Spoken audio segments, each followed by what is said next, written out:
All right, folks, I'm here to tell you that the good guys and gals are about to win this thing. It's going to be a massive victory. I wish I could make it to the proper party. Make sure you guys turn up for me in New York. And let's get right on into this episode. The Ripple takeover of DC is underway. We absolutely love to see it. We've been talking about a September settlement. I wonder if we got something here, just a couple weeks left to go. But it looks like the team is in DC, flexing, taunting a little bit the SEC and the overall DC Beast Corporation that we are up against. So without further ado, we're going to get right on into this update. Before we do that, I want to make one more special announcement. We have the special offer running right now for the Patreon Discord membership. Sign up for a year and save 13% on your membership. Please take advantage of that if you're looking to do the Discord deal. We would love to have you in the family. Let's get right on into it, guys. So the cryptocurrency market back above 27,000 for Bitcoin, Ethereum 1640, XRP back up to 51 cents. We take a look at the charts. We're getting a little bit more of that pump, and we're about to get that Fed decision here. That's going to be dropping today. Okay, and we warned about this, right? A little pump up in to the Fed decision, a little pump up in here because people think that Powell is going to pause, and I warned how that's going to be a fatal mistake. I think that we're in a little bull trap rally here before we get corrected up, and sure enough, we see that another billion Tether printed out of thin air to artificially prop up Bitcoin. Don't worry, everyone. The maxis say this is all very sustainable. There is nothing to worry about. And we've been talking, we've been warning, we've been watching the on-chain analytics of, Tether, printing a billy, Bitcoin goes up. It's just like clockwork. They print at Binance USD, Bitcoin goes up. And that was at the start of this year. You recall, back in January of 2023, this year, I was saying, guys, they're printing at Paxos Treasury, Binance USD. They're printing hundreds of millions of it. And we start to see Bitcoin go up. January 20th, I still remember the day. USDC, Circle, prints, what did they do, 150 million? Bitcoin goes up and tops out. And then that led us into March. We got more printing, more manipulation. And here we are in September. And we're still seeing Tether used as the preferred tool for keeping Bitcoin in the crypto markets propped up, along with the bonds, propped up. Tether, Bitfinex being one of the biggest purchasers of U.S. bonds and treasuries as well. We're going to talk about the bonds here in just 1 minute. Before we do, let's talk about silver. COMEX silver vaults total rise 1.66 million ounces. So they are trying desperately to keep these vaults loaded up. And I know that our community has been a large part of draining these vaults along with the institutional smart money. We've been seeing big flows coming out, 1 million coming out, 3 million getting drained from the vaults. And then we see them add back 3 million. We see them add back a milli. And they're trying to keep it full. But it's very clear the COMEX is getting drained. And as we've been covering over on the Shanghai Futures Exchange, they've already broken out for gold and silver. Now we're starting to see something take place here. I put out a video just about last week titled, it was like a scary bank story is what the title of the video was. And it was about how one of, our good friend Andy Sheckman was telling a story about one of his clients was trying to buy $50 million worth of precious metals, and his bank was running him through the ringer. It was actually a gal. Her bank was running her through the ringer, not allowing her to buy this precious metal. She eventually got the order to go through after they hassled her. But you're starting to see these headlines pop up more and more. What is going on? 3 separate coin shop owners shocked as their bank accounts suddenly shut down with no reason given. And so we're seeing it, folks. They are trying to lock folks out of this opportunity. They're trying to hassle you, not just when you go to buy some cryptocurrencies. They're giving you a tough time when you go to do that, aren't they? And then also when it comes to precious metals, and 3 coin shop owners sharing their testimony in that video. I'm not going to play it here, but you get the point. You see what's at play here. And folks, this thing is shifting rapidly. It's being reflected right now in the crude oil prices as we broke above $95 per barrel for the first time in nearly a year. Since the June 2023 low, oil prices are now up about 35%, and gasoline prices are up over 20% this year. I know in my area, we're up to about $5 for a gallon of gas, back up to $5. Just as inflation was finally coming down, $100 oil and $4 gas prices are back in the future. Meanwhile, the U.S. is aggressively looking to refill reserves, which stand at 40-year lows. How did we end up here? Well, you guys know how we ended up here, and you know how much worse it's going to get.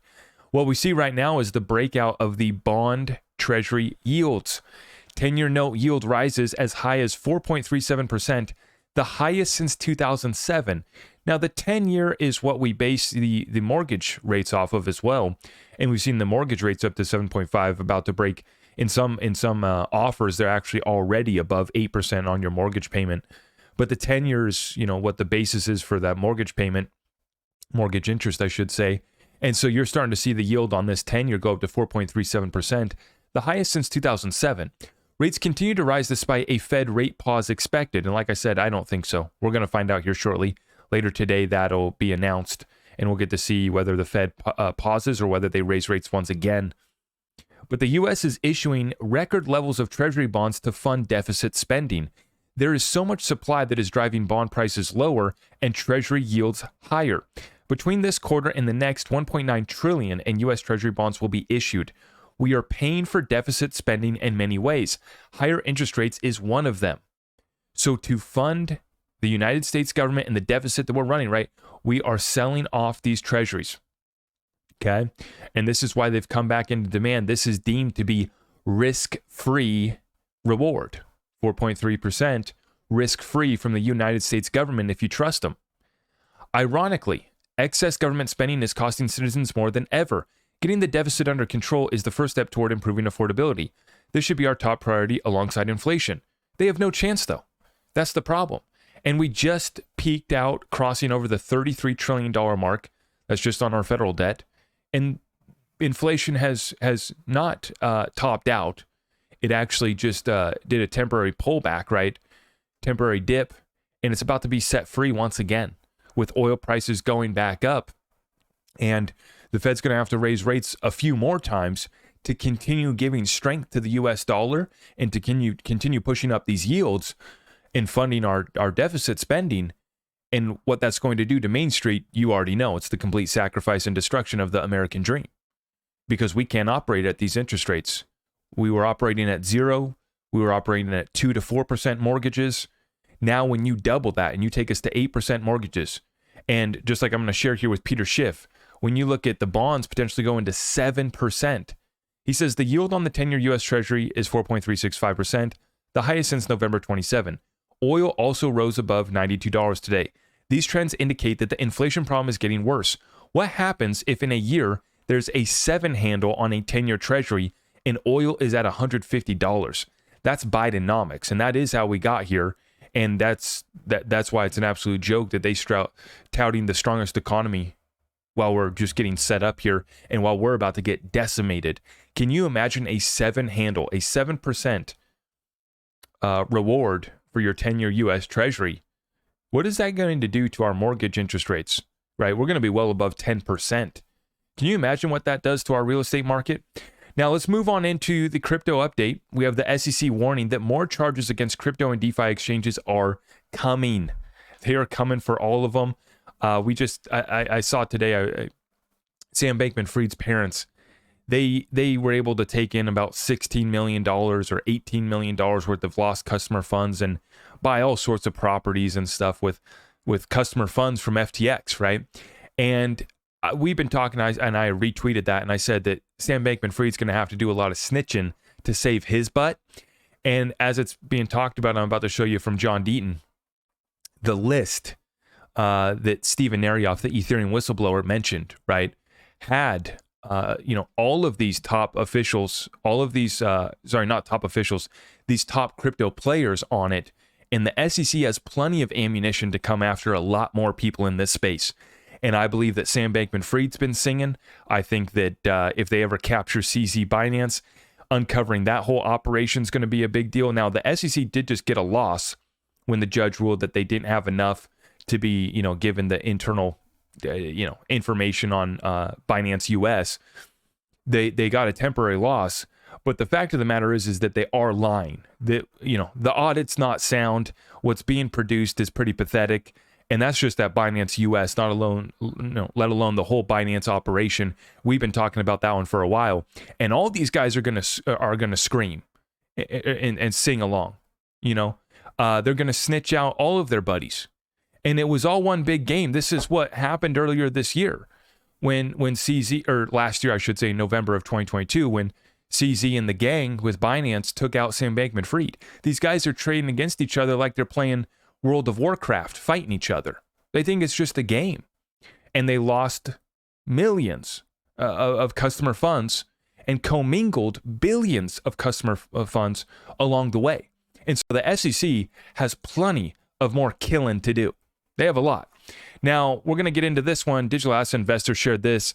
John Deaton had Caitlyn Long on, and he asked Caitlyn Long about the Steven Narioff court document saying that a certain three-letter agency threw him in a van and put a list including her name in his face, demanding dirt on them to try and get convictions. And so this is Caitlyn Long. She's at the head of Custodia Bank.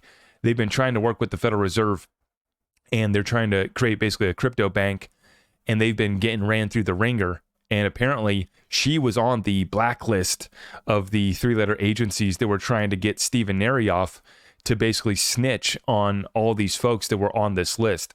But let's listen in here on John Deaton ask Caitlyn Long about this list that Steven Narioff is saying got put in front of him when he was thrown in a van by our government. Let's take a listen in on this. And I got DMs asking me this, so I'm gonna throw this at you and ask you if you know anything or if you have a comment or you don't. But Steven Narioff has made a claim that when he got arrested, he was thrown in a van and was demanded by the FBI to give up whatever information he had on a litany of people from, you know, and you were on that list, and there were other people on the list, journalists on the list, such as Naomi Brockwell, a client of mine, you know, Vitalik Buterin and others. And were you aware of that, or do you know anything about it? I was not. I did not know anything about it until all that came out. And when I started looking into it, what I spotted was there were a lot of names on that list, and the press picked and chose a few that might be the best known, but there were a lot of names on that list. I knew nothing about it. Okay. And so you really don't know anything about it? Nope. And I got DMs. Now, what's interesting, though, is that she's admitted that she's already seen this, right? And I'm sure she's been tagged in it and received DMs. And this has kind of been the talk of the town in the adult conversation on Twitter. You know, I want to make a quick point. I am blown away. I see, you know, Crypto Town Hall, Mario in the Fall Spaces, and a few others. No mention of this. Mainstream crypto, no mention of an Ethereum whistleblower who is going to pull out that last Jenga piece where the whole house of cards comes crashing down, and nobody wants to cover it. In mainstream crypto, you already know mainstream news is not going to touch this, right?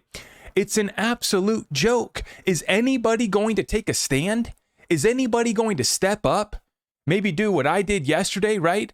I tagged Steven, I tagged John, I tagged Steven's lawyer. And I said, it's time to get a deposition on the record right now today. We can't wait around. This is not time to do a podcast. We got to get a deposition on the record before they schwack this guy like they love to do. And I wish I didn't have to say that. I wish that wasn't the case. But guys, they picked him up and threw him in a van. Who knows if they put the black bag over his head? I mean, this is out of a movie. But yet, nobody wants to talk about it. And in the XRP community, it's time to even double down on what we've been fighting for here. We got to be tagging our congressmen and women. We got to be tagging all of our representatives. We got to be tagging the media, the legacy media, Tucker Carlson. And, you know, we've been on it, but we need to keep it up, guys. Keep this up. And I'm going to tell you right now, though, it looks to me like this whole deal, they are trying to wrap up this Ripple versus SEC case because we are directly over the target. And when you get a guy like Steven Narioff singing out in the public, oh boy, do they need to rein that one back in. It's one thing to have Sam Bankman-Fried snitching out the whole crypto space behind the scenes. Whenever they're able to snatch up CZ and whatever foreign island they capture him at, and they start to get him singing behind, you know, in a black site, out in the middle of the sea, they'll take him to the black site out there while they'll question him. That's okay. That's what they want. But to have these guys out here singing to the public and calling out the SEC, Department of Justice, and the FBI, and I'll just tell you right now too, a lot of the folks in the crypto space don't want to stand up and they don't want to call out the SEC because they know that they were shilling a bunch of crap that they might be getting in trouble for. That's the beautiful thing about not having any sponsors, not having any shilling, not having any of that crap going on over here, is that we can speak with clarity and certainty that our game's legit, our game's straight, we don't do any shady business, and we didn't do any of the shilling. And that's why a lot of the shills, you'll never hear them talk about the SEC. You'll never hear them put up a fight. You won't see them get a red folder and put this evidence together, make a timeline, put the whole thing together, and start sending it to their congressmen and congresswomen, sending it far and wide, tagging Tucker Carlson, tagging mainstream media. We got to get this heard. We got to double down. It's time to stand up. A lot of people don't have the cojones to do it. That's the sad truth about this crypto space. And that's why I know that these guys are singing, because you look at these guys. Sam Bankman-Fried, are you kidding me? You poke that guy the wrong way, he's going to tell you everything you want to know. You bet your butt they've been snitching on this whole space. And as I've been saying this whole time, the whole space, there's plenty of stuff for the SEC to come kill. Absolutely. They're going to come get a lot of it. Now, let's talk about the adults in the room. Let's talk about winners. Today, we see Brad Garlinghouse back in DC today to meet with members of Congress alongside Stuart Aderati and Rob G6 and our global policy team. That would be Rob Grant. And he is the global policy for Ripple would be Rob Grant right there. Okay. And our global policy team can't get regulatory clarity without actually engaging with the elected officials who are proposing bills. Now, how is it possible that these guys who are being sued by the SEC are going to get brought in by members of Congress, right, to talk about regulatory clarity and working with them on the proposed bills? I thought these guys were, doing something wrong here. I thought that the SEC had a very strong case here. But I see some big, big smiles on the faces of this team, and I see Stuart Aderati and Brad swinging in front of the Supreme Court, and the message has been received. Appreciate you guys for sending us this message that you're willing to go all the way. You're willing to take it to the Supreme Court. You bet. Swung by SCOTUS in between meetings in D.C. While the industry waits for legislative clarity from Congress, we should always be able to count on checks and balances. God bless it. God bless the United States rule of law. We got to fight like hell to keep this thing going, folks. They are trying to take away everything that made this country great, and this is one of the last institutions here that is preserving that checks and balances that our country so desperately needs during this time. And is that the face of folks that have lost? Is that the face of the folks that have conceded, lost their battle? No. Had to take a picture in front of the SEC building while in town. In case you're wondering, no, Chair Gensler did not invite us in. Now, folks, as we get ready for the proper party at the end of the month, as I've been speculating this whole month about settlement, whether or not we get the settlement this month, whether that's going to be announced at the proper party, doesn't matter. That right there, that picture, a little flex, little flaunt, little taunt in front of the SEC. You think those guys are one bit concerned about what's going to happen with this case? Not in the slightest. In fact, they are being called by members of Congress right now to push forward the legislation that's going to determine the future of this country. That's how important this is. And this is a national security status that we have on this currency war, commodity war, this technology, right? This whole space is going to run us into a fourth industrial revolution. And if we don't get our game together, America will not have the standing that we had during the 20th century. And this is why I put out a video yesterday talking about saving America with XRP and gold.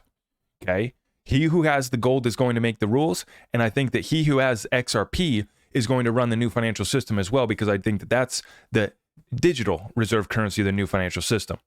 Gold plays a role. XRP moves the value in the most liquid ledger available to humanity. And then you also have a reserve currency store of value in XRP as well. And you have a team of winners, big hitters, who aren't afraid to take a stand That's what's so important here. These guys could have settled up a long time ago, and they wouldn't have gotten clarity on XRP. They would have, just done it, or they could have just given in like so many of these other projects, all these other platforms that just shut down their staking platform. We're not going to put up a fight and we'll cut you a check. We're scared. We're just going to tuck our tail between our legs and go home. No, these guys, not only do they put up a fight, they come to DC. They're talking with the congressmen and women who are going to pass these bills that are going to give us the clarity and regulations that we so desperately need, that set this space free and get trillions upon tens of trillions upon hundreds of trillions coming into this space. This is the moment that we've been waiting for. I think that we are so close to a settlement announcement coming out. There is no way. I would bet all of my XRP that there is no way this case goes to trial. And those pictures today show me that this case is about to be put behind us. We've pretty much settled up. That's why we don't need to go get invited in by Gary Gensler, because this case is already done. So we're just going to go start. We're already moving ahead. And God bless Ripple for already setting up offices in DC, been working with the regulators for years. But now we can push forward and be at the front of this movement of leading America into the fourth industrial revolution. Ripple is going to play a key role. So we love to see it. We are so close to the finish line. Please do not give up now, folks. Just go if you're struggling right now, if things don't feel good, go take a look here at Brad and Stu in front of the SEC and tell me if you should be at all concerned. You think you should be at all concerned? Look at those guys. With that being said, I appreciate all of you guys for tuning in, and I will see you guys in the next one. God bless all of you. On the way out, if you could do me a big favor, I'd appreciate that. Thank you so much.